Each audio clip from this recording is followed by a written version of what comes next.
are working with Nori on our leash manners, and what we're really focusing on right now is what we call reward zone. Okay, so I'm gonna show you, I'm gonna use this mat because it's sometimes easier for the dogs to learn sitting on a comfy mat. What I want her to do is to sit so that she is right here, so that she is standing at my side. Her toes are lined up with my toes, and we're doing what we call the reward zone, which is taking a treat, putting it on our pant leg, and once she's giving me nice eye contact or not looking away from me, that treat slides straight down the pant leg. Her patience with this in the past like 2 weeks has grown tenfold. Yes, okay, good girl. I wanted to be able to deliver at least 5 treats stationary.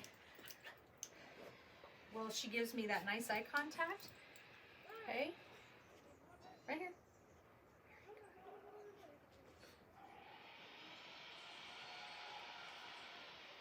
And then as she gets better, I can spread out the timing of my treats.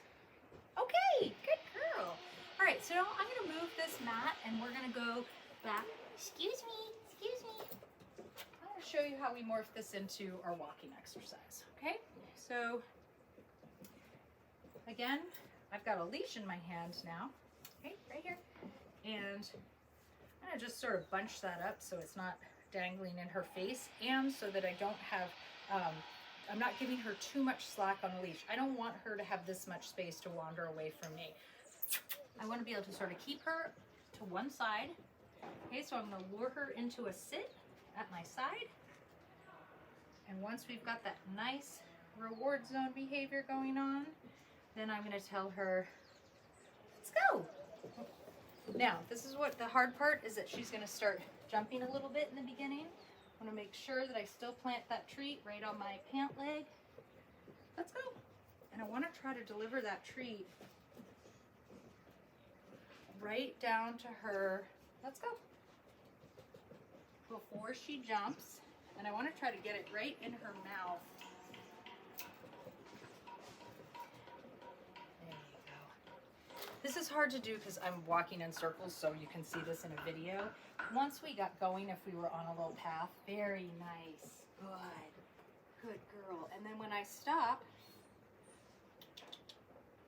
yes, that's what I want, is for her to sit when I stop. Okay, good girl. So another way that we can practice this is without a leash, which sometimes in the beginning is easier for the dog and for the human because we have less to think about and hold on to. So again, I'm going to start off with a whole handful of treats, and I'm going to have those treats in the opposite hand from the side that my dog is on. So Nori just went to get a little drink of water, which is fine. I'll let her do that while we're talking. So if the dog is going to be on my left, my whole handful of treats is going to be in my right. That's also the side that I would keep my leash in. That way I can reload with the hand that's closest to the puppy, okay? So Nori, come! Yes! Beautiful recall. Very good. So I'm going to lure her into that sit. Very nice. I'm going to reload. Slide that straight down my pant leg. We're always pausing with that treat on the pant leg so that that puppy gives me that nice upward glance. Look how beautiful that is. All right, let's go. And again, let's go. We're going to move, waiting till she's not jumping. The other way that I can avoid this, come on, is to get down low and put those treats really low to the ground, right here. The other thing I really want to try to get rid of is her sniffing the ground in between. There we go, which is hard if I keep dropping treats. Let's go. Sorry. Right here. Let's go. Right here.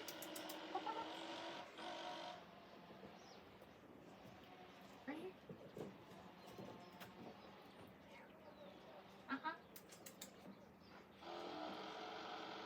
Okay, good girl.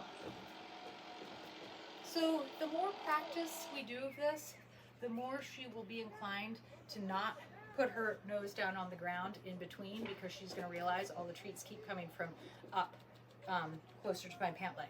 And eventually those treats start dissipating and eventually they disappear, but the dog is conditioned to be right next to my side and to still be giving me occasional check-ins. That's sort of our ultimate goal. Really hard with a small dog, just because the position we have to be in and how far away they are from our treat zone. But she's doing great. So other thing, again, we're constantly working on is the go to your bed and lie down, touch. We can have her come off to do a touch, and then Nori, go to your bed.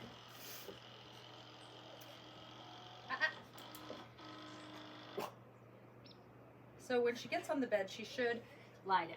That's sort of the key here, is touch, go to your bed.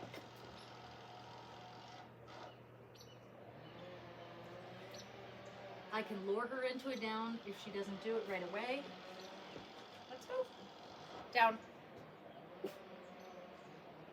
So the little barking is frustration, kind of not knowing what she's supposed to do. So again, I can lure into the down. So what I might do, since I've had a couple of mistakes here in a row, come on, Nori, touch. Hey, go to your bed. Go to your bed. Is I'm going to lure her into the down right away. Touch. Go to your bed. All right. Okay. Good girl. Very good. So she's doing great. We're going to keep working on those leash skills, because those are really, they take a ton of concentration. Really good leash skills take a long time to master. I would practice a lot in the house, walking around doing that reward zone. I would practice on a deck where it's quiet, and I would spend less time practicing when I'm actually on a walk. That's a little counterintuitive to people, but think about it. We want to start with stuff that is the least distracting environment. So a walk is not that. So practice around in the house without a leash, or have the leash on but let it drag. I would leave her harness on when you're practicing so that she gets used to the feeling of it. All right? Great. Have a good week.